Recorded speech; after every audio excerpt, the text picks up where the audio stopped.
Hello दोस्तों, फिर से आप सबको मेडिकल नॉलेज 700 में आपका स्वागत है। हम इसके पहले बच्चों को पढ़ाए थे कि फर्स्ट एड, ठीक है, उसमें पढ़ाए थे फर्स्ट एड का डिफिनेशन पढ़ाए थे, एम्स पढ़ाए थे, उसका रूल्स पढ़ाए थे और प्रिंसिपल पढ़ाए थे। तो आज मेरा एक नया टॉपिक है जिसमें इसका नाम है फर्स्ट एड इन इमरजेंसी। तो सबसे पहले इसका टॉपिक जानने से पहले हम लोग जानते हैं इमरजेंसी होता क्या है। एक ऐसा कंडीशन होता है, एक ऐसा सिचुएशन होता है, एक क्रिटिकल कंडीशन होता है जिसमें पेशेंट की इमीडिएट जरूरत पड़ती है कोई भी चीज डिजीज को ट्रीट करने के लिए। ठीक है, तो इमरजेंसी हो गया। सबसे इसमें आता है पहले एस्पेक्सिया होता क्या है। एक ऐसा कंडीशन होता है जिसमें longs do not gate sufficient supply for for breathing. ठीक है, लॉन्ग्स के पास प्रॉपर अमाउंट में एयर नहीं पहुंचता है ब्रीथिंग के लिए, उसको बोलते हैं हम लोग एस्पेक्सिया। ठीक है, कारण क्या क्या हो सकता है? चौकिंग के कारण, कोई फॉरेन पार्टिकल से फंस गया माउथ में, उसके कारण हो सकता है। ड्रोनिंग के कारण, डूबने के कारण, और डूबिएगा तो प्रॉपर अमाउंट में ब्रीथिंग नहीं ले पाइएगा, जिसके कारण ये भी हो सकता है ड्रोनिंग कारण।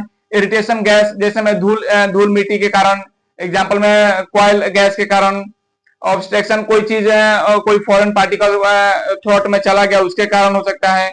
इंजरी के कारण हो सकता है, बॉर्न के कारण हो सकता है, इन्फेक्शन के कारण हो सकता है, स्ट्रगुलेशन के कारण हो सकता है, इंजरी टू चेस्ट, चेस्ट में जैसे में कि सपोज दैट कोई सीपीआर दे रहा है, उसको प्रॉपर डायरेक्शन नहीं मालूम है कहाँ सीपीआर हमको देना है, उस टाइम गलत जगह पे और उसका हाथ चला जाता है। ठीक है, जिसके कारण वहां पे जो चेस्ट होता है वो नीचे दब जाता है। इसमें भी इंजरी हो सकता है। इपिलिप्सी के कारण, मिर्गी के कारण, इलेक्ट्रिकल इंजरी के कारण, पॉइजनिंग के कारण, कोई ज्यादा पॉइजनिंग ले लिया है ज्यादा मात्रा में, ठीक है, उसके भी कारण हो सकता है। अब साइन सिम्टम क्या होता है? हर चीज का एक साइन सिम्टम होता है। जैसे डिफिकल्टी इन ब्रीथिंग, सांस लेने में उसको प्रॉब्लम होगी। नॉइज ब्रीथिंग, जब वो सोएगा या जो भी कोई काम करेगा, रेस्ट अवस्था में रहेगा, उसके माउथ से खरखर की आवाज आएगी। साइनोसिस, जो कि हमारा स्किन कलर होता है वो ब्लू होता है। क्यों होता है? क्यों? क्योंकि सुफिशियंट मात्रा में बॉडी के पास ऑक्सीजन नहीं मिल पाता है, इसके कारण साइनोसिस होता है। इंक्रीज पल्स रेट हमारा बहुत ज्यादा मात्रा में इंक्रीज हो जाएगा। फॉर्मिंग फ्रॉम माउथ, मुंह से झाग आने लगता है ज्यादा मात्रा में। अनकॉन्शियस, पेशेंट अनकॉन्शियस हो सकता है। ब्रीथिंग में भी स्टॉप, और उसका जो सांस ले रहा है वो रुक भी सकता है। विजन प्रॉब्लम, उसको देखने में प्रॉब्लम होती है।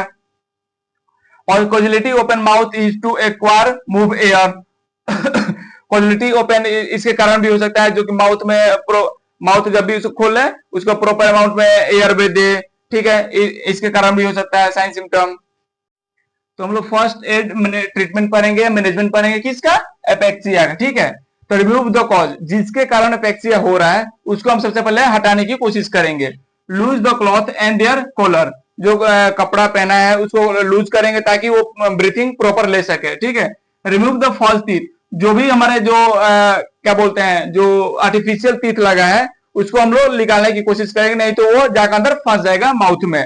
Place the individual on his back, और पेशेंट को अपने बैक की तरफ करके आगे फॉरवर्ड करेंगे, जो भी फॉरेन पार्टिकल्स लिया वो निकल सके। ठीक है, प्रोवाइड आर्टिफिशियल रिस्पिरेशन, उसको प्रोवाइड करेंगे। आर्टिफिशियल रिस्पिरेशन क्या बोलते हैं? जैसे में माउथ टू माउथ उसको हम लोग दे सकते हैं। During the artificial respiration call doctor for management, जब आर्टिफिशियल रिस्पिरेशन दे रहे हैं उसी समय उसको डॉक्टर को भी कॉल करना है मैनेजमेंट के लिए, ताकि वो आकर डॉक्टर ट्रीट कर सके। Continuous artificial breathing until natural respiration start, जब तक आर्टिफिशियल ब्रीथिंग देना है जब तक वो नेचुरल रिस्पिरेशन में पेशेंट ना चला है। आफ्टर द ब्रीथिंग, जब ब्रीथिंग हो जाए, is restore keep the patient and rest the arrange medical help, उसका जब ब्रीथिंग जब रिस्टोर हो जाए उसके बाद पेशेंट को क्या बोलेंगे? रेस्ट करने के लिए बोलेंगे और जल्द से जल्द अरेंज मेडिकल हेल्प करेंगे। Thank you, have nice day.